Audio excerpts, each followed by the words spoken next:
Orelsan et Stromae sont-ils vraiment des génies? Vous en pensez quoi, vous? Finalement, en creusant le sujet, je me suis rendu compte que la question, elle était pas si simple. Ah oui, puis excusez-moi pour la miniature un petit peu putaclic, je vais m'expliquer là-dessus, ne vous inquiétez pas. Pourquoi j'ai envie de vous parler de ça? Déjà parce qu'ils ont sorti des titres il y a pas très longtemps, donc forcément ça amène à des discussions que j'ai avec des proches. Je vous fais une petite mise en situation. T'as vu Stromae, il a sorti des nouveaux titres là? Ouais, j'ai écouté L'Enfer et Santé là, franchement c'est plutôt cool.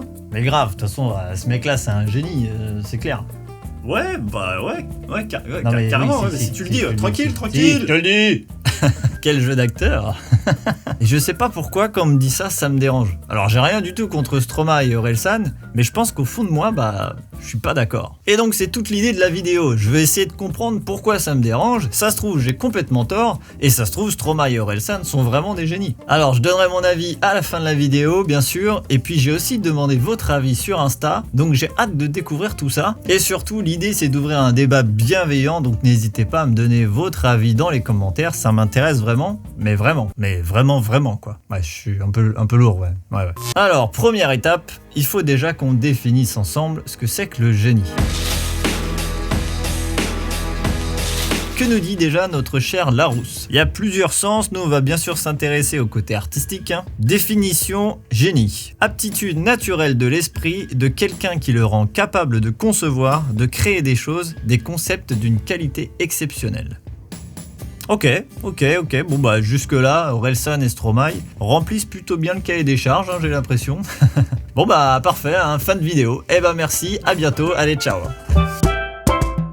Oh que non! Il faut qu'on aille bien plus loin que ça, faut qu'on analyse un petit peu plus là, ça suffit pas. J'ai donc fait mes recherches, mais ne vous inquiétez pas, je ne suis pas du tout philosophe, mais vraiment pas.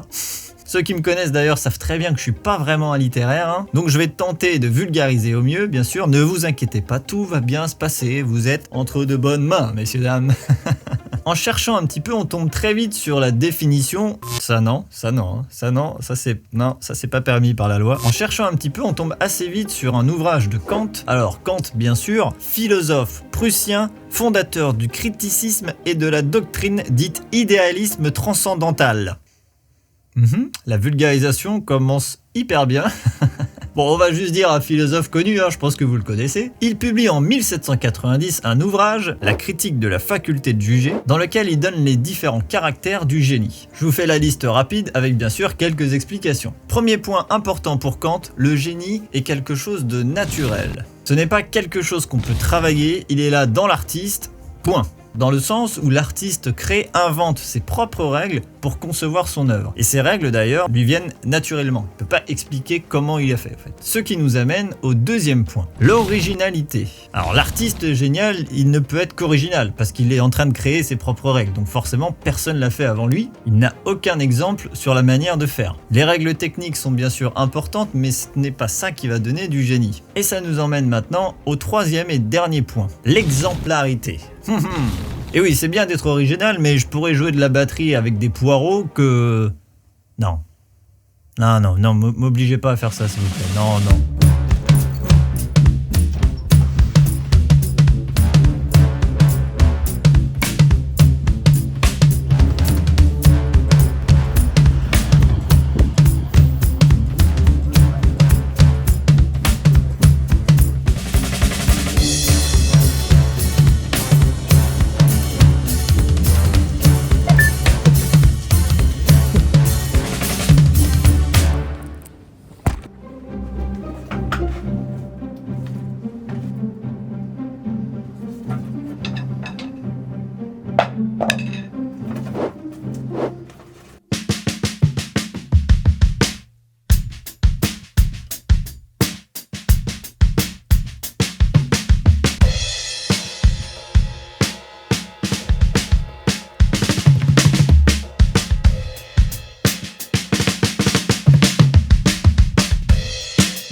Donc je disais, c'est pas parce que je joue de la batterie avec des poireaux que ça me rendra génie.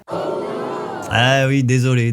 Ça serait bien trop simple, hein, sinon. Hein. Il faut vraiment que l'œuvre soit exemplaire, c'est-à-dire que l'artiste soit imité, que ses œuvres deviennent des exemples. Voilà en gros pour la définition de Kant. Et je trouve ça vraiment intéressant. Et je crois même que ça vient répondre à certaines de mes questions, parce que je pense que je vois plus le génie de cette manière-là. Il faut vraiment que l'artiste change la donne. Il y a vraiment un avant et un après cet artiste. Comme exemple, je dirais que Jimi Hendrix, parmi tant d'autres, hein, pourrait bien correspondre à ce type de génie. Il connaissait pas vraiment la théorie, il a dû créer ses propres règles, il a notamment joué avec le pouce, hein, c'est le premier à avoir fait ça. Il a un son de guitare très particulier et puis il a été imité par plein de guitaristes. Donc je trouve qu'il remplit plutôt bien ces critères. Maintenant, ce n'est que mon avis. Dites-moi ce que vous en pensez vous. Voilà pour la définition de Kant, mais ça c'était en 1790. Ça date un petit peu quand même là. Depuis, le mot a forcément évolué. Par exemple, aujourd'hui, si quelqu'un a un QI de plus de 140, bah il est considéré comme un génie. Le génie est donc devenu un mot assez souvent utilisé aujourd'hui pour décrire un ou une artiste. Finalement, son sens est devenu moins puissant qu'à une époque. On est beaucoup moins objectif, je pense, et finalement, le génie est plus une construction sociale. C'est-à-dire que c'est nous tous là qui construisons la renommée de l'artiste en quelque sorte et qui le mettons un peu sur un piédestal en le nommant génie. Et je crois que c'est un petit peu ça qui me dérange, c'est-à-dire que l'œuvre n'est plus vraiment le plus important. Je sais pas si vous voyez très bien ce que je veux dire, mais j'ai trouvé un exemple qui est assez parlant et qui n'est pas de moi. Il est du professeur Christopher Steiner, un Américain et professeur en histoire de l'art. Alors, voici deux tableaux, là, vous les voyez affichés devant vous, messieurs, dames. Je suis pas du tout un spécialiste, hein, mais a priori, on voit bien que ces deux tableaux se ressemblent. Ce sont tous les deux des paysages avec des vaches. L'analyse incroyable. Ils ont le même style, ils sont proches aussi au niveau de la palette des couleurs. Bon, je suis daltonien, donc ça c'est le professeur qui le dit, hein, ça sera pas moi. Je pense qu'on est assez d'accord tous pour dire qu'il y a quand même pas mal de points communs entre ces deux tableaux. Le tableau de gauche s'appelle Cattle at Rest. Il a été peint par un Anglais, Kieron Williamson, en 2014 à l'âge de 12 ans.